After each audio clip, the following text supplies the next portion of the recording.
Good evening, ladies and gentlemen. Good evening. I am your host, Quianna Canada. Welcome back to the Quianna Canada Show. Before we get into today's topic, don't forget to like, share, and subscribe to this channel. Remember that your likes and your shares, what it does is it pushes videos like this up in the algorithm. It tells the algorithm that videos like this are important. But we must be reminded that just because videos like this are not pushed up in the algorithm, that is not an indication that videos like this are not important. Don't forget to follow me on Facebook by searching for my name. That's Quianna. That's Quianna. My last name is Canada. Also, it's important for you to know that I only have two accounts. So I have this Facebook account, Quianna Canada, and then this YouTube account at Real Quianna Canada. I used to have TikTok, but my access has been blocked to my only TikTok account and my Substack account and my LinkedIn account. And so the only accounts that I am active on currently is YouTube and Facebook.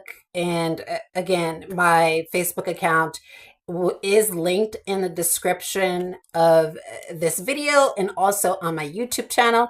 So if you come across any other accounts that are masquerading as me, well, let me know.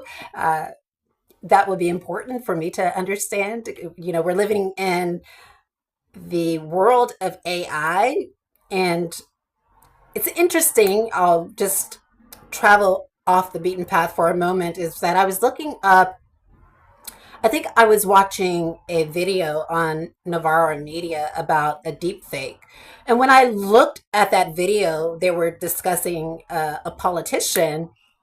I think the person is a politician. I just glanced and watched a few minutes of the video. I didn't watch the whole thing. But as I was watching the video, I could not tell that that was not a real person. And had I not, so for when I watched the video, I never seen this person before that they were speaking about, and didn't really know anything about them. So when I seen the deep fake, it didn't come across to me that this was a fake video. Now I was intrigued, and I looked up the person and saw what they really look like. You know, there are some nuances to how they look now as opposed to that deep fake. They look a bit different and more thinner. And so I saw the differences, but had I not known who this person was, like I don't know them, but had I not referenced the real video of this person speaking, I would have thought that that was a real video, the deep fake. So that I think that raises an important question about whether AI is moving in the wrong direction. This is not what we're going to be talking about. That just came across my mind. We're going to be talking about three stories, which is an article from the Intercept, the Epstein files, and gun violence in the United States. I'm going to try and get through all three topics tonight. The first topic, of course, is the Intercept article, and it's called The FBI's Double Agent. Now, I read this entire article, and it's about a confidential informant named Stephen Robinson. And this is just my understanding of Robinson. He appeared to be a person that's on the far right and had a propensity to commit crimes and had an extensive criminal history. Now, ladies and gentlemen, it must be clarified, and this is not making any concessions for Robinson, because I think that once we go further in this discussion, you'll find that I believe that this person's actions are harmful. And let's go ahead and get into that, and then I'll tell you, like, we'll dive deeper into my thoughts about this. But again, this person had a propensity to commit crimes, like, a propensity for criminality. And one of the statements made in the article, so this is an article by Trevor Aronson, Trevor Aronson and Eric Van Dusen. And so one of the statements made in this article is that confidential informants have credibility issues. And I want to canvass why that is. And I want to compartmentalize this into possibly like 3 separate boxes. And so the first box is confidential informants who have a propensity for criminality, and why that could be a credibility issue, perhaps because they are seeking to commit a crime and perhaps they get caught up in committing those crimes.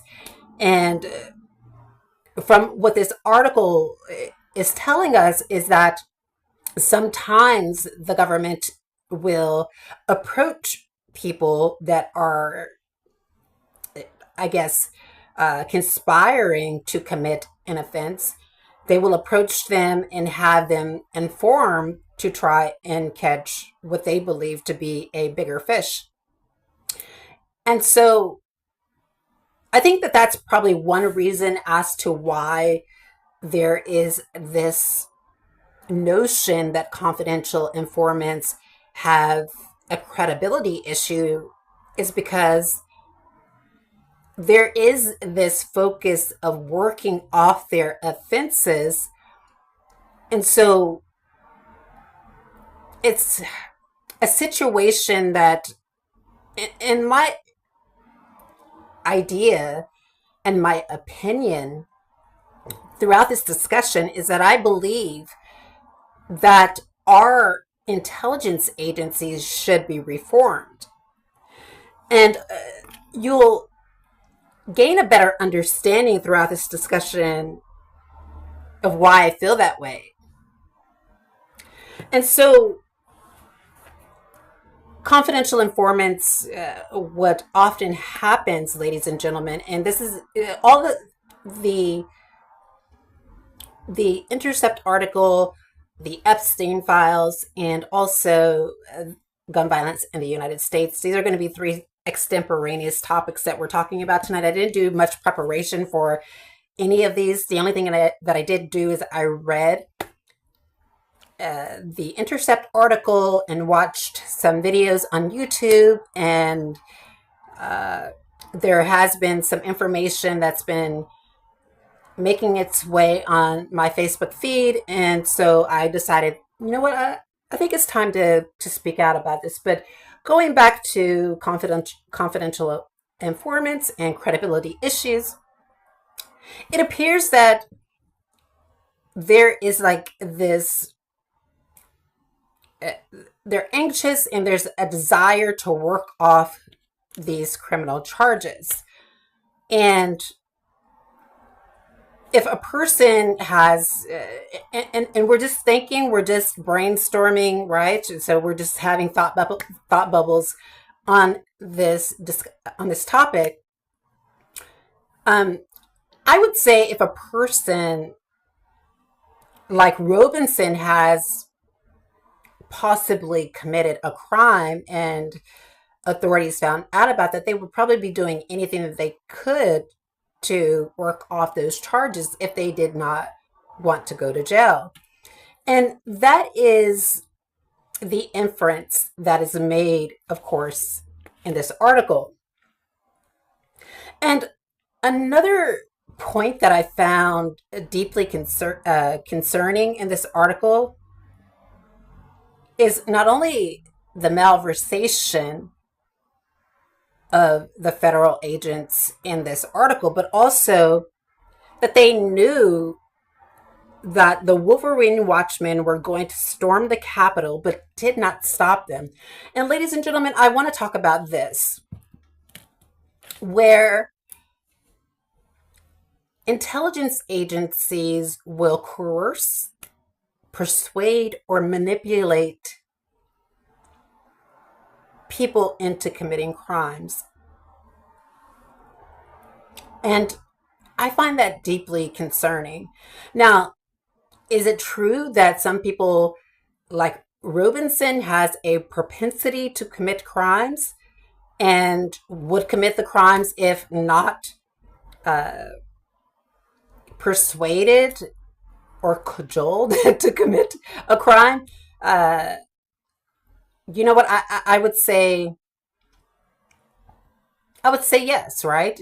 Yes, that probably would be.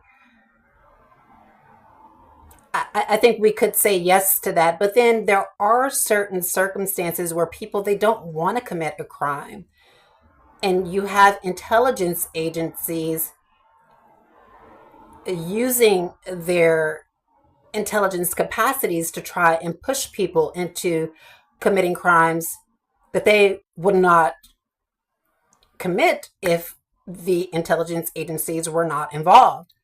And so, what is that called? That's called entrapment. So, people often confuse like what entrapment is. So, like, we're going to go into that. And I'm not going to be giving you any legal definitions because I don't want this particular video to be an academic one or a journalistic one. I just want it to be a discussion. And so you can look at it like this. Let's say, for instance, a person is an ordinary person and I don't know, let's say, for instance, they live 10 miles from their job and they bike to work every day. And this might not be the best. No, let me deal with real crime. Let's say, for instance, you have a person that is recovering from, let's say, alcohol. Maybe they're an alcoholic and they're recovering from drinking, right? They've been sober for like 5 years. They've recovered. They don't want to drink. And you have intelligence agencies that seek to frame a person for an offense for whatever reason. And so what often happens is that you have this intelligence agency, possibly through a confidential informant, that is persuading and trying to manipulate this person who's been sober for years to drink. Come on, take a drink. Come on, take a drink. Look, it won't hurt. It won't hurt. Just take one. Try it. And the person is saying no, no, no, no, right? And then you have intelligence agencies that are possibly like, let's say, for instance, the person goes home and then there is a bottle of vodka or, a bottle of wine left at their doorstep. Well, we know this person has been sober for several years, and then that is left at their doorstep. And we say, okay, well, this person has thrown that in the trash can. They don't want to take that, And then the person comes home again, and there is this bottle of vodka or wine on their doorstep. The person throws it away. And then on the next time, the person gets into their vehicle, and then there is, coming home from a stressed day and just tense and just has been stressed throughout the day, right? And the person, authorities leave a bottle of vodka in their car. And so that person takes a drink of that vodka while they're driving, and then that person gets into an accident, and now this person is arrested. That's entrapment, because a person would not have sought out that alcohol had that contraband not been put. I'm calling it contraband because it could be used against a person, but let's call it evidence. That evidence is put into their environment that has manipulated them to do that. Now, of course, we know that drinking alcohol is not a crime, but it is a crime when you are behind the wheel and you drink. So that could be considered entrapment, just as, for example, a person uh, has been released from prison and they are not, let's say, for instance, they were in there for a drug offense or something, and the person is not looking to sell drugs and not looking to be a part of that environment anymore. They're trying to move on with their life. They're trying to get into a vocation, work, whatever they're trying to do. And then you have authorities trying to pull this person into criminality. And the way in which they're doing that is filling that person's environment with people within that criminal element, right? So, for example, you have people within this drug, I guess, people who seek to engage in that kind of crime, placed in this person's environment. This person is saying, no, I don't want to do that. I don't want to do that. And then you're constantly throwing this into the person's life so that you can entrap them. That's entrapment, ladies and gentlemen. Now, what's not entrapment is, like, let's say, for instance, police or a confidential informant say, hey, you want to go take that car with me? And then you say, yeah, let's do that. That's not entrapment, because it doesn't really take much persuading, and you seem to have a propensity. You seem to want to do that. Entrapment is where law enforcement, through its confidential informants as well, is making conditions ripe for you to commit a crime that you would not have committed had they not been involved and had not persuaded you to commit that crime. And so in this particular story, going back to the Intercept article, it appeared to me as if the person, Robinson, had a propensity to commit these offenses. And going back to the credibility issue, so that could be a reason why, as this article mentions, why confidential informants have a credibility issue is, one, because they have a propensity to commit offenses, but then now they're trying to work off an offense. And then two, why confidential informants have a credibility issue is substantially owed to the fact that some are coerced into informing on people that they don't want to inform on. And sometimes, ladies and gentlemen, confidential informants are not always criminals. They are just people that authorities seem to feel is connected to a person that they often think is committing a crime, or a person that they want to take down. And so often what will happen is that they will coerce these people into informing on this person and keep that person within their clutches.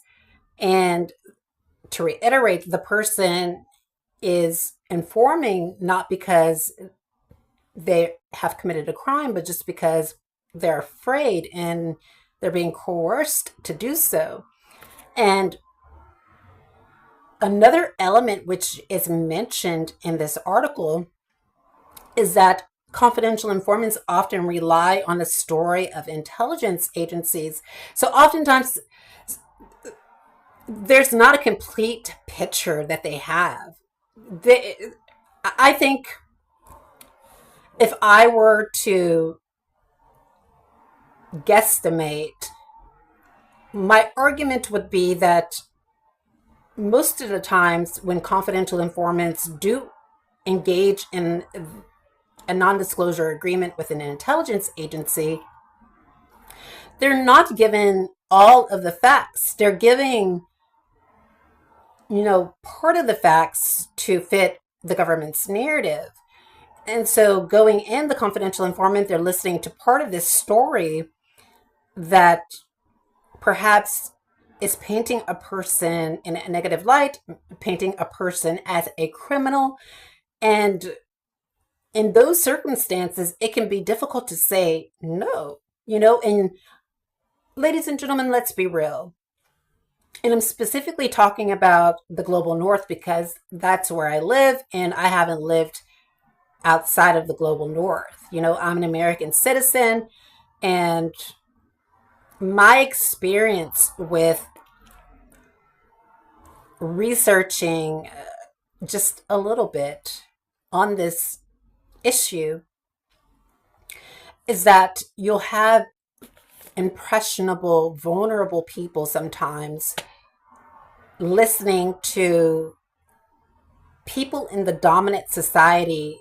And one way in which intelligence agencies persuade these vulnerable, impressionable people, and sometimes they're not vulnerable, impressionable, sometimes they can be like Robinson, how they persuade these people to become informants is by first pretending that they're a friend and that there is a greater cause to achieve.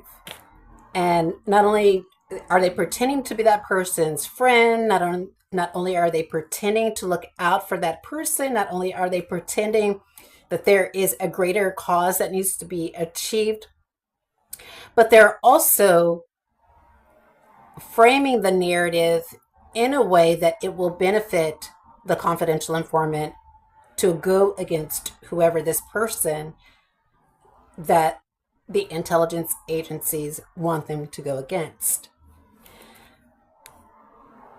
And so to reiterate,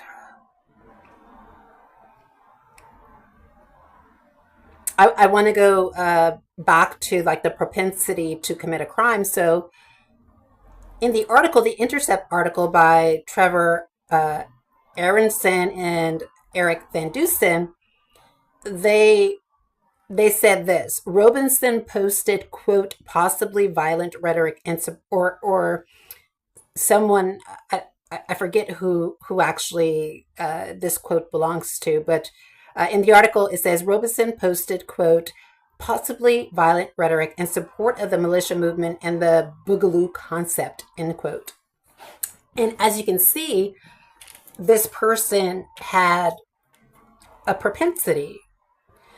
And so what happens when a person has a propensity to, we're going back to that to reiterate, when a person has a propensity and the authorities are looking to really infiltrate these movements and take down a larger figure, what often will happen is that they will take down someone like, or they will collude with someone like Robinson, turn that person into a confidential informant so that they can actually infiltrate and take down a movement. Now, in that kind of situation, ladies and gentlemen, that may not be a problem, right? Because the authorities are attempting to dissolve and dismantle a violent organization that could harm multiple people. And that's what we admire in our authorities, right? That's what we admire in our intelligence agencies. That's what we want them to do. We want them to stop crime before crime happens. And one way in which they do that is, of course, by knowing that there is organized crime that is taking place and that there is a scheme that is possibly going to be carried out, and then to obstruct that, right? To stop that. And to reiterate, That's what we want our intelligence agencies to do, to occlude these violent movements. But my problem, ladies and gentlemen, is when intelligence agencies use their intelligence capacities destructively to harm people that are nonviolent and are not seeking to commit crimes. And so, for instance, as we talked about, there's a concept. Hold on, I have it here. Just a moment. It was something I was looking at earlier. Well, it wasn't earlier today, but it was at an earlier date. Let me see if I can find it.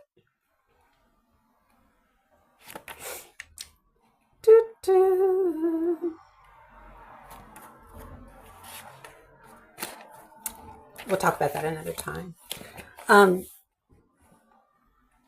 Going back to intelligence agencies, I'll talk about that another day. Going back to intelligence agencies, ladies and gentlemen, pushing people to commit crimes, which I find very disturbing. And as you know, like on this channel, I talk about Fatali's staircase model. And there are, I believe, 5 floors. And so with Fatali's staircase model, we have the ground floor, which is the psychological interpretation of material conditions. And to reiterate, according to Fatali, everyone starts out on the ground floor. This is where we often feel that we can achieve or tackle issues. If there is a problem that comes our way, sometimes we feel like, we can deal with it constructively and not resort to, extremities, or excuse me, not resort to the extremes, I meant. And then there's the first floor, perceived options to fight unfair treatment. So here, according to Fatali, most people, everyone is on the ground floor. They start out on the ground floor. People often are also on the first floor.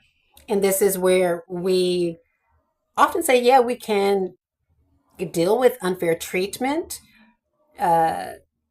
There is a way that we can deal with it constructively through the judicial system, through having discussions with our peers, having discussions in our community,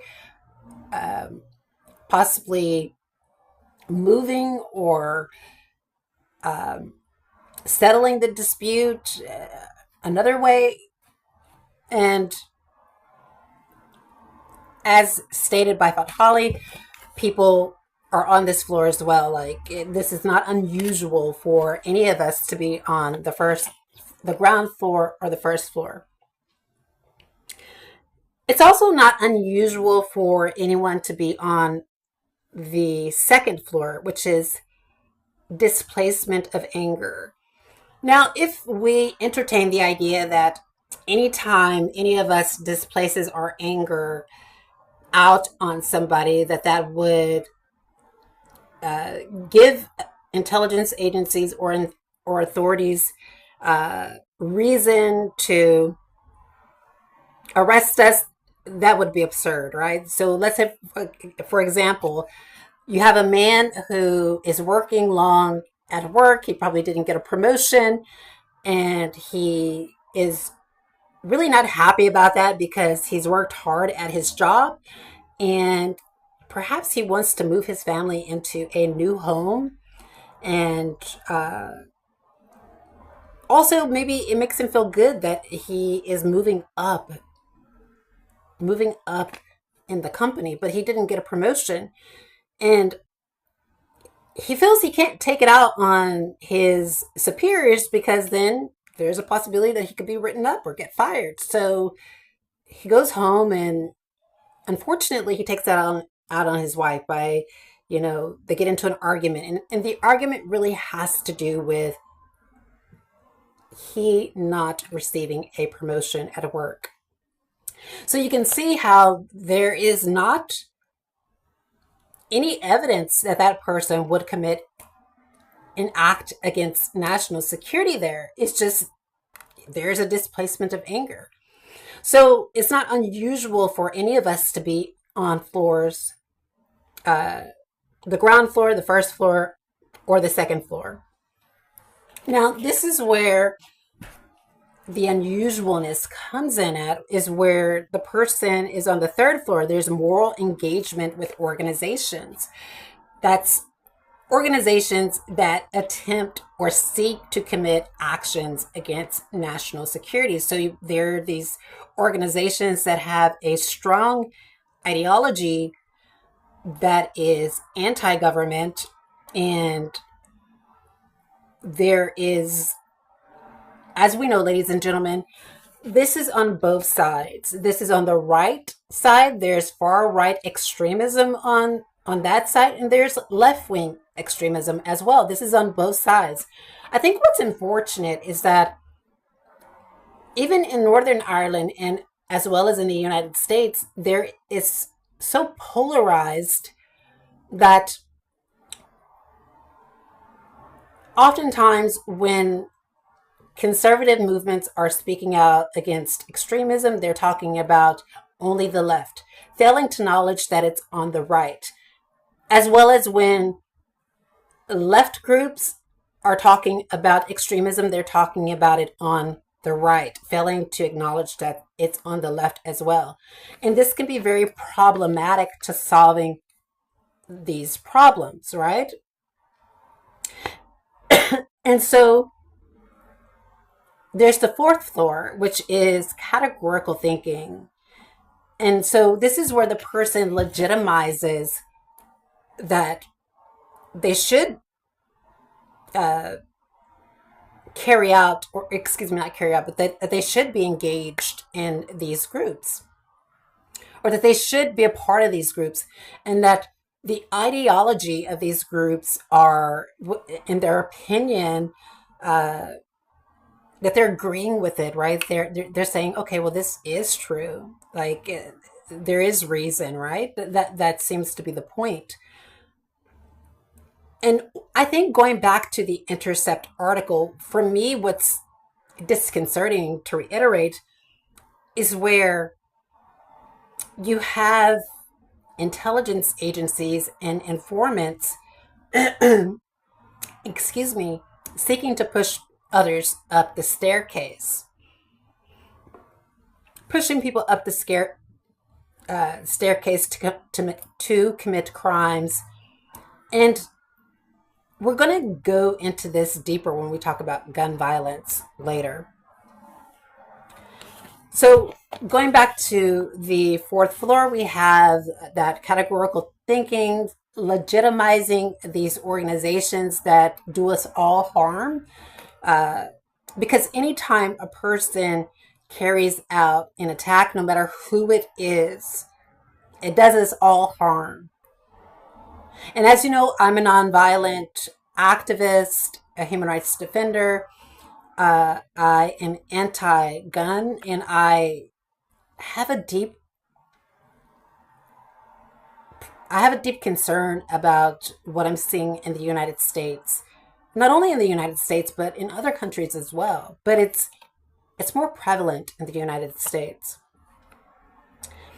And so then the person moves up the fifth floor. And this is when the person they can't take it anymore, I guess. And they have come to the realization in their mind that they should sidestep their inhibitions and to engage in acts, as we have seen, across the United States and then in Oceania. And this can be really problematic. But going back to intelligence agencies, ladies and gentlemen, sometimes you have, and this is what we need to be careful of, sometimes I think people will build a community online, and you're interacting and you're chatting with people that you've never seen, you don't know. And you're building friendships with those people that you've never seen and you don't know.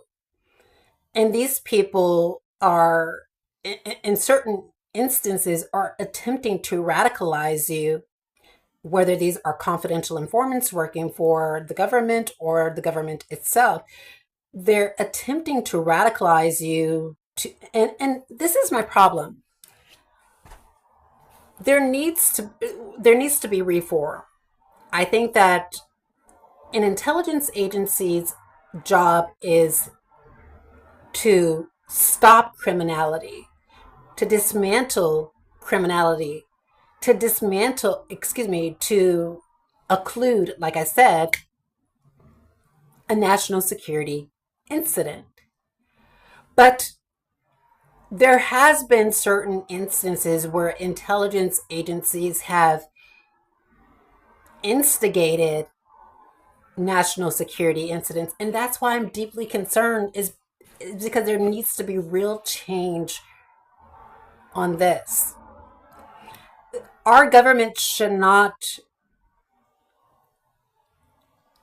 propagandize us into thinking that certain groups of people are harmful. And I'm not speaking about any specific group or a religious group or an ideology. I'm speaking about the action of state agents manipulating people into committing an incident that they would not have committed had they not been instigated and persuaded by authorities. And this is deeply concerning, to reiterate. And that's why some people find themselves on the fifth floor, is because they're in these groups on Telegram. They're in these groups. I'm not really sure where else they have these groups, but I often, when I'm hearing about this, Telegram often comes up.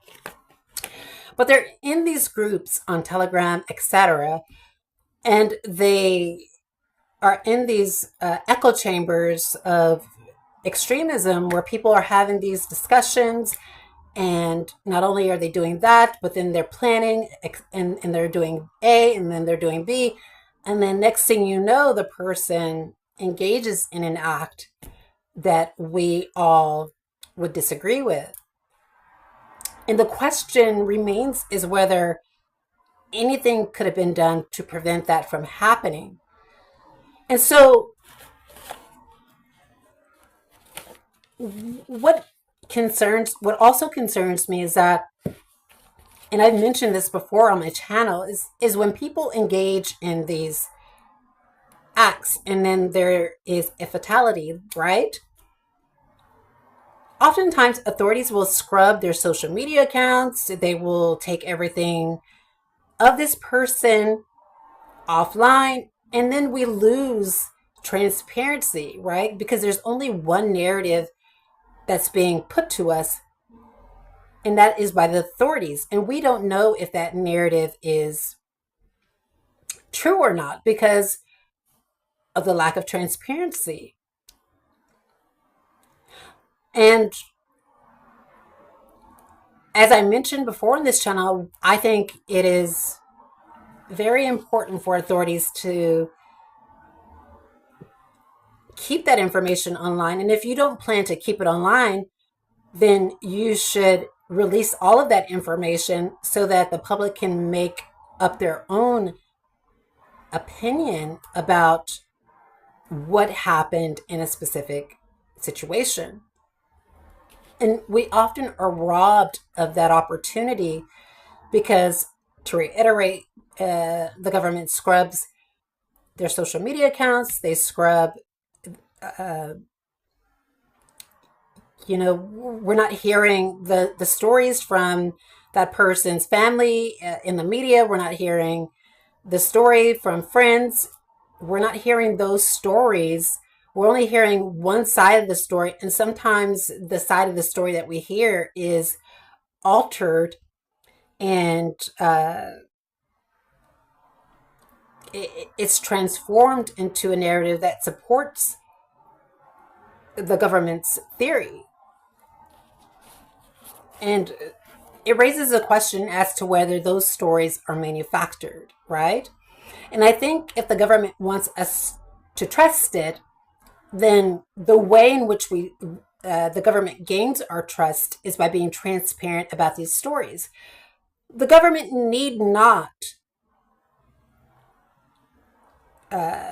compel a person to commit or impel them to commit an offense, because there are crimes happening all the time, right? And so I think if the government's allocated more resources into really focusing on those who are sincerely trying or planning to commit an offense, I think that, we would learn to trust the government more.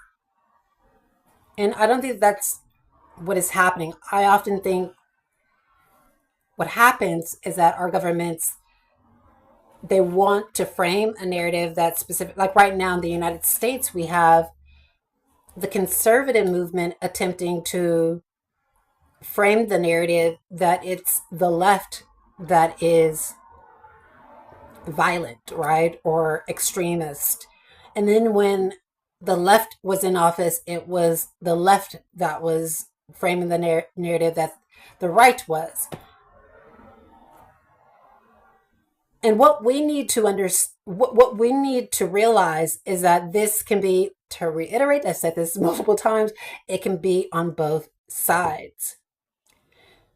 And so extremism is not a left or right issue. It is just a national security issue. It happens on both sides.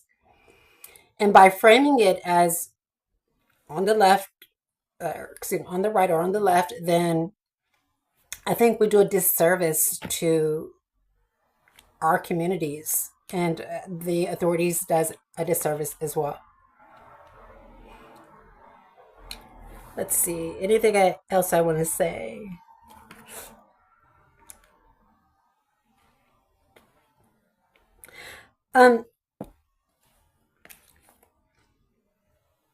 Lastly, on this topic of the Intercept article and then confidential informants, why do intelligence agencies have confidential informants to engage in criminality or to try and set people up to commit crimes and trap people? You may say, well, authorities,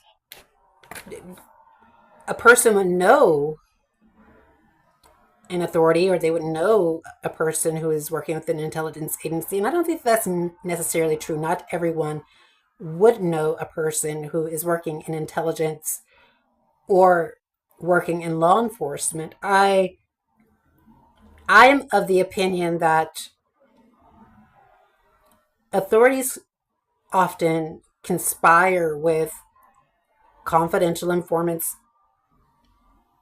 because it allows them to keep their hands clean. If anything goes wrong, ladies and gentlemen, then it will all fall back on the confidential informant. That's why I think confident informing is just such a bad idea. In the Intercept article, Robinson, to reiterate, had a propensity to commit crimes. And then there was this incident where, because he was a felon, he was not allowed to have a firearm. And then authorities got around these rules where he couldn't have one so that he could have one. And then when this all fell back on the authorities, they put that blame back on the confidential informant and said, well, he had this firearm. It didn't have anything to do with us. And so I think he was charged, if I'm not mistaken, was charged with being in the possession of a firearm. And so you can see how this, in the end, often always, well, most of the time, it falls back on the confidential informant. So it raises an important question, ladies and gentlemen, as to whether our intelligence agencies should be reformed, whether or not authorities should, whether there should be repeal of using confidential informants to entrap people into committing offenses. I think that would be an interesting series to do. Like, there's like all these ideas that I'm floating around for my possible next series. I'm finishing with Mimicking McCarthyism. That series is completed, and now there's like a lot of ideas that I have about the next series that I want to do. But I think, ladies and gentlemen, that if rules were amended where informants weren't involved, I think we would see less crimes. Truly. I think we would see less crimes, and I think that impressionable and vulnerable people wouldn't get caught in the middle, and there would be, I think, less people, or I think there would be not only would there be a decrease in criminality, but I think that there would be an increase in justice.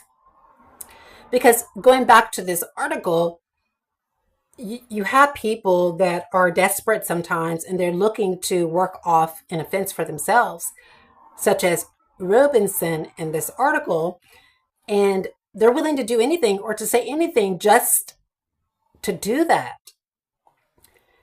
And so you have these people, and I'm not saying that Robinson is innocent, but sometimes you do have, as I've already stated a number of times, and I just think it's important to reiterate this, is that sometimes you have very impressionable and vulnerable people caught in the middle that have to inform for intelligence agencies and become quite caught up and trapped in this cycle that intelligence agencies have spawned. And I think it's just really disturbing to me. And so what do you think? Do you think that our intelligence agencies should be reformed? Do you think that to catch a person in criminality that you need informants, or do you think that we don't need informants? Do you think that intelligence agencies are stopping more offenses, or do you think that they are instigating offenses? Now, throughout this channel, I speak about this at length, how I believe that sometimes authority figures will instigate incidents or instigate crimes that could be considered a national security incident. And so I guess it's important, or maybe I would consider like looking back at those videos and whether or not, like I said, whether or not I should do a series. I'm not sure. What do you think? Do you think I should do a series on that? Maybe I'll think about it. The next issue is the Epstein files. So as we know, ladies and gentlemen, the DOJ has been releasing Epstein files bit by bit by bit by bit by bit by bit by bit. And people are attached to this. People are glued to the Epstein files, and some politicians like Quianna and others are saying, hey, release all of the documents, release all of the images. And as you know, my heart is always going to be with the victims of this kind of crime. And so I think that after listening to the victims' stories, especially the group of women that they are pushing for these files to be released, I think it's important for them to do so. Because I think a few months ago that there were a group of women who said they've created their own list and that they want they want the names of the men to be released. As we know, there's only been one person that has done any time, which is Ghislaine Maxwell. And of course, Jeffrey Epstein was convicted, but there was a death that happened. Like, he was found dead in his cell, as you know. Um, and so there is an argument there that, well, the only person that is, I guess, that's behind bars for this big organized crime, this trafficking scheme, is a female, which is Maxwell. And so you have all these powerful men that haven't been convicted. And I think that there's something going on where, let's brainstorm. I think the reason why the women have not released their name, the names of the men involved in their victimization, one is because their legal advisors are informing them not to. And one of the reasons why their legal advisors could be informing them not to do so at this moment is because it could be dangerous to do so, right? Like, these women know the names of very powerful men that have been involved in this scandal. And so if these women made a decision to release those names without the government backing them, that could put their life in jeopardy, right? And so a lot of people, so social media commentators, influencers on the right and on the left, are not happy about the direction this release is going, because there seems to be a partial release of those files. And I think what I heard is that there's only been 1% of the files released. So that's 99% that has not been released. And so that has caused many people on, of course, on the left and the right, you know, they've not been happy about that, right? They haven't been happy at all. They've, you know, some have said that the authorities should be arrested. Some are demanding that there be more transparency in the release of these files. But my position about the files is this. For me, I would rather first hear the stories, ladies and gentlemen, of the victims. We've heard their stories, right, in a town hall, but we haven't heard their stories. Like, we haven't really heard it in full.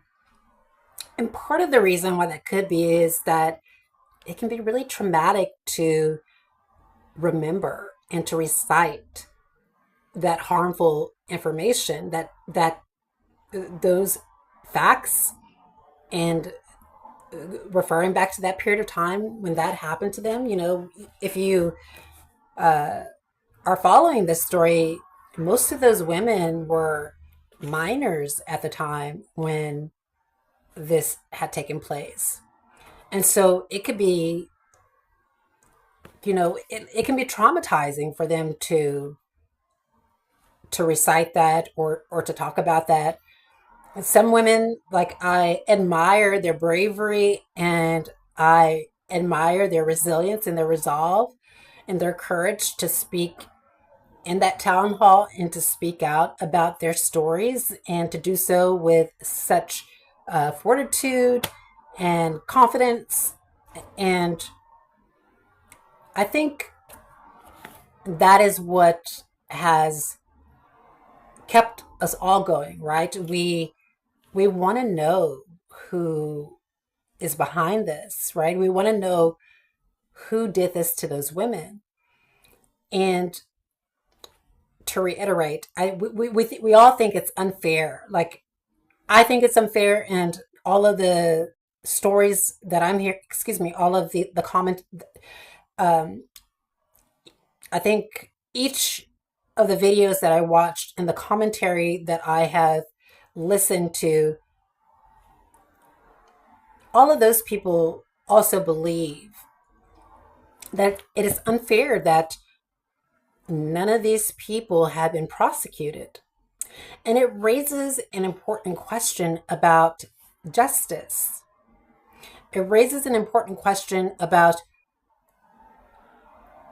victims receiving justice in the United States.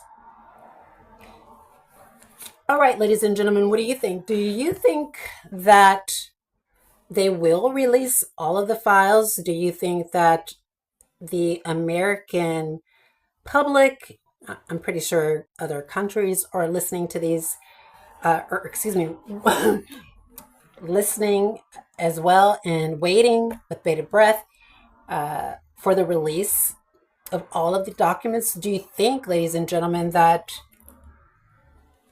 the community will be satisfied? Do you think the victims will as well? Do you think that the victims will ever be able to share the list that they have? Do you think that that would be just too dangerous for them to do so? All of these questions I want to know. The last story that we're going to be talking about is gun violence in the United States. And of course, we're seeing this happen in Oceania, across other nations as well. As you know, I am an abolitionist. I think that the Second Amendment should be amended again to make it safer for Americans in the United States. Of course, the U.S. is an outlier among its allies and nations in the global north with the most incidents of gun violence. And I think part of the reason why this is because of the polarization happening on both sides, right? And so my question is, what I want to know is,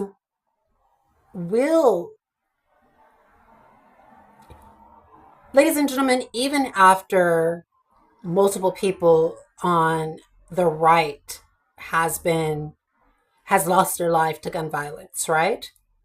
Even after those incidents, ladies and gentlemen, what I think is deeply unfortunate is that the right still hasn't said, hey, like, there is a problem in the United States with these firearms, and people are losing their lives. And this is an amendment that should be amended. Legislation should be reformed to make it safer for children, to make it safer for students at school, to make it safer for the community. Now, keep in mind, I think people should be able to talk about issues that they disagree with. And I think that people should be able to have those difficult discussions as if they were in a town hall, right? And to reiterate, there is a marketplace of ideas. May the best idea win. But resorting to violence is deeply problematic because you don't like a person's opinion. And that goes, are condemning it. But what I don't want to see is that the left is making it a political statement, or using it to pander for vote, or to pander to the community for votes, or using it for the next election cycle. No, you should care about this all the time. You should condemn this all the time. And it shouldn't be like, okay, well, we're condemning it because it's the right that is doing this, or the right shouldn't say, well, it's the left. No, we're condemning it because it harms everybody. Everybody is harmed by it. And if we want America to be safer, then we really need to consider, reform. We need to really consider possibly a repeal. As you know, I am of the opinion that I don't believe that red flags, those searches, or mental health checks or background checks, any of that, I don't think that that is efficacious in preventing these kinds of incidents. Because, to reiterate, sometimes people don't have anything on their background and they can commit these offenses. Sometimes people are not under a or not suffering from a mental health issue and they're committing these incidents. That's not to say that people aren't ever, but sometimes they just aren't. And what will, going back to that, if those were solutions that were viable, then we would have seen change. Those are not viable solutions. Thus, we have not seen change. This red flags, these background checks, these mental health checks, that's just not a viable solution to stop these incidents. That does not mean that they don't curb some of the incidents. I'm sure they do. But in order to bring it down, there really needs, Congress really needs to consider real change. And there you have it, ladies and gentlemen. What do you think? Do you think that these incidents in the United States are going to decrease? What is your theory about why are we seeing so much of these incidents in the news lately? What is your opinion about repealing or abolishing the Second Amendment? Do you think that there are other ways to deal with these incidents in the United States? Do you think that there will ever be unity on the left and the right to come together on this particular issue? All of these questions I want to know. And there you have it, ladies and gentlemen. I'll talk to you next time. Bye-bye.